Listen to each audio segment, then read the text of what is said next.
What's up, football fans? I'm Emery Hunt, the czar of the playbook, and don't forget to check out and grab your copy of our two latest book releases, Football: A Love Story and What Did Football Teach Me? Visit our website at footballgameplan.com/books and get your copies today.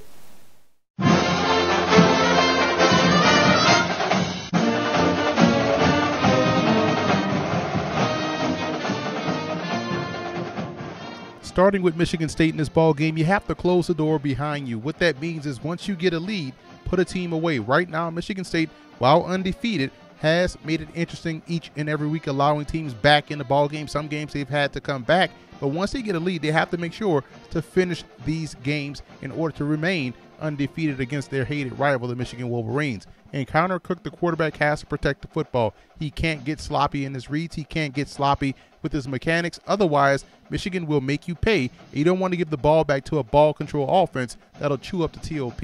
And winning on first down, I think defensively, is going to be huge in this ball game. You want to put this game all on the shoulders of that Michigan Wolverine passing attack. And the way you do that is by putting them in second and long and third and long situations. And for Michigan in this ball game, I would stick with the script offensively. You don't have to get overly creative in preparation for this big game versus Michigan State. Do what you do best. Run the football, and run the football some more, and then operate off play action. I think that's a winning formula for this Wolverine football team. And pressure changes everything. Defensively, I think the way they apply pressure could alter what you see from the Michigan State's offensive attack. And I like the way they're able to get pressure with their second and sometimes third level. So that's how you affect Connor Cook in the pocket. That's how you generate turnovers. And that's how you get the ball back for your offense. And I look at the Wolverines' defensive line. I think this is a battle that they'll have to win consistently throughout this ball game. Michigan State will love to come in and run the football downhill and shrink this ball game and put a lot of pressure on that Wolverine offense. So that's why it's important for nose tackle Ryan Glasgow and company to own that line of scrimmage. The big battle will be between Glasgow and also Jack Allen, the center of Michigan State, if he's out there at 100%. I think that's going to be a big matchup that a lot of NFL scouts and a lot of people watching this game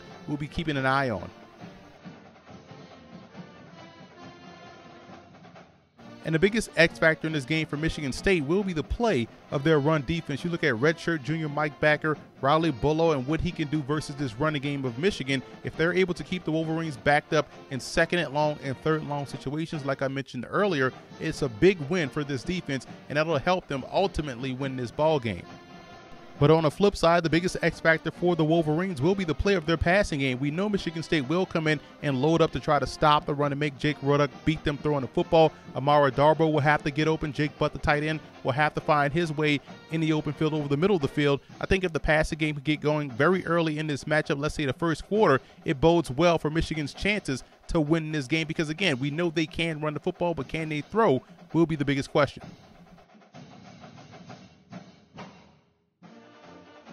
Now, here are some 2016 draft prospects you want to keep an eye on in this ball game. Connor Cook, the quarterback, this could be a statement game for him. He's going to have an even better showing than what we saw last week versus Rutgers. You also look at Michigan's nose tackle Ryan Glasgow. How well can he play in this game versus Jake Allen? That's a matchup that could boost both guys' draft stock moving forward.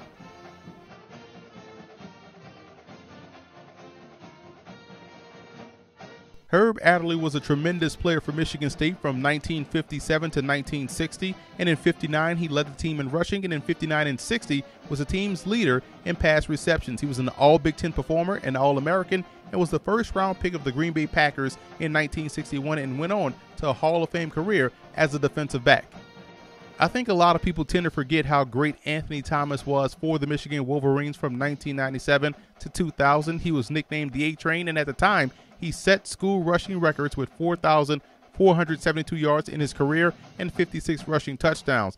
Thomas was voted the 1997 Big Ten Freshman of the Year, was a two-time All-Big Ten performer, and a two-time Citrus Bowl MVP.